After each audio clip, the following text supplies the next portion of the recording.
I'm Nancy Showalter, and you're listening to Spirituality for the Politically Incorrect podcast.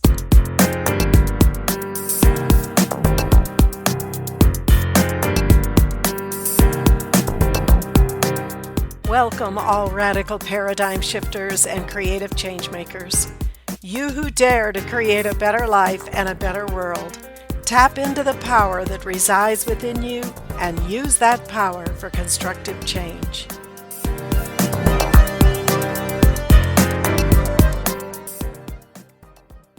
Welcome to today's episode, the very first one of this new year.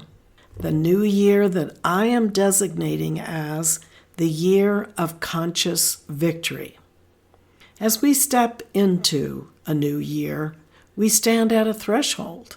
It's a new cycle. It's a new season. It's a new opportunity to decide not just what we'll do, but who we are becoming. We could just roll through another year, the years that seem to be moving so quickly these days, or we can take time to ask ourselves a couple of questions. Where am I spiritually? And where am I going?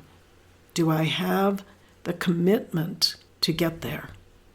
There is a meaningful and beautifully expressed teaching in the biblical book of Ecclesiastes that reminds us to everything there is a season and a time to every purpose under heaven. Not everything is meant to last forever, and not everything is meant to end. Wisdom is knowing the difference. So I want to talk about victory today. Not the kind the world celebrates necessarily, but the kind that changes your soul.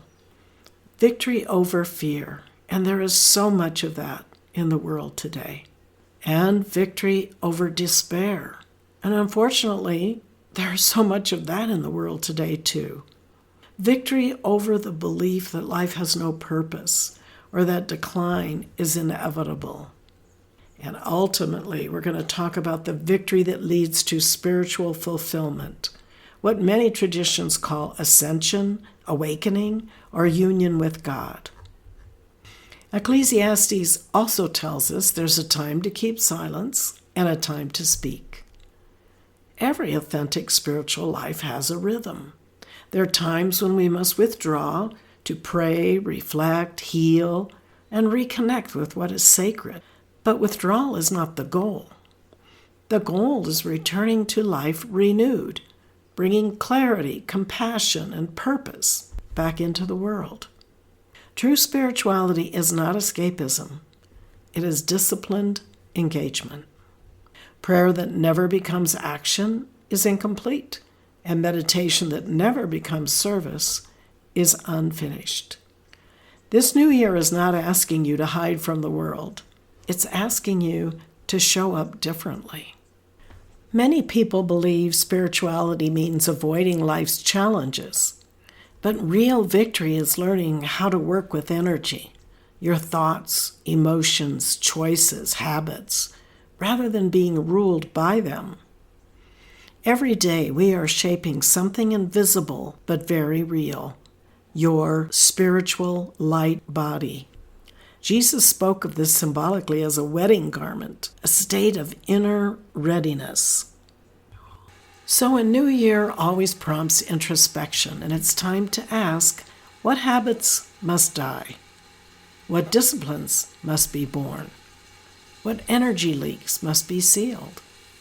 Because victory is not accidental. It's earned through love and law.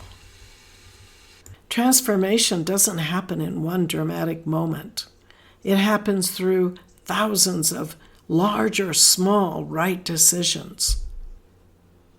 Ecclesiastes also speaks plainly, a time to die. But spiritually speaking, what must die is not life. What must die are the false beliefs that keep us from living. The belief that we're separate from God.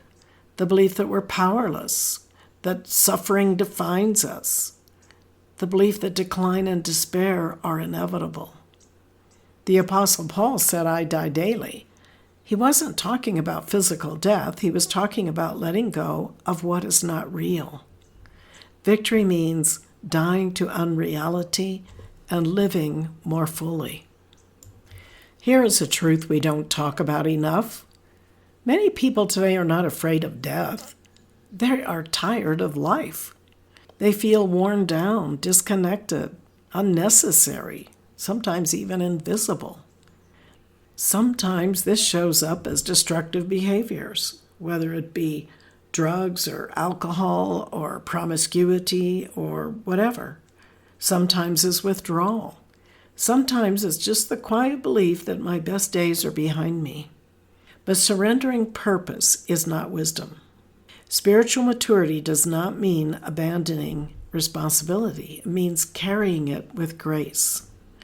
No matter what your age, no matter what your health or your circumstances, your life still matters. Your presence still balances something. Your endurance still teaches something. Your faithfulness still counts. We don't always know what the final lesson will be. We don't know how we will leave this world, at what age or how, but we trust that nothing is wasted. I'm sure you've faced moments where life felt overwhelming. I know I have. Time when the future looked impossible to manage. And in those moments, a quiet thought sometimes appears. Wouldn't it be easier to just disappear? That thought is not wisdom. It is fear, depression, fatigue speaking. And the answer is not escape, but perseverance with meaning. You carry something no one else can carry in quite the same way. And that means your presence is still required. Choose this year to be the year of conscious victory. A year where you choose life over resignation, mastery over passivity, and purpose over discouragement or despair.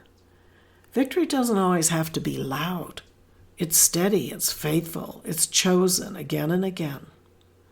And remember, the highest victory is not survival, it is transformation. And it's available to everyone. As we move forward into this new year, may you walk clothed not in fear but in clarity. May you choose life, and may you discover that the path upward is walked one conscious step at a time. Thank you for being with me today, and if you enjoyed this episode, please subscribe, download, and comment. I'd love to hear from you, and your support is much appreciated.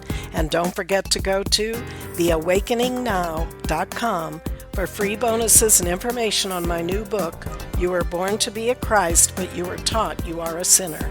Awaken to who you really are. See you next week.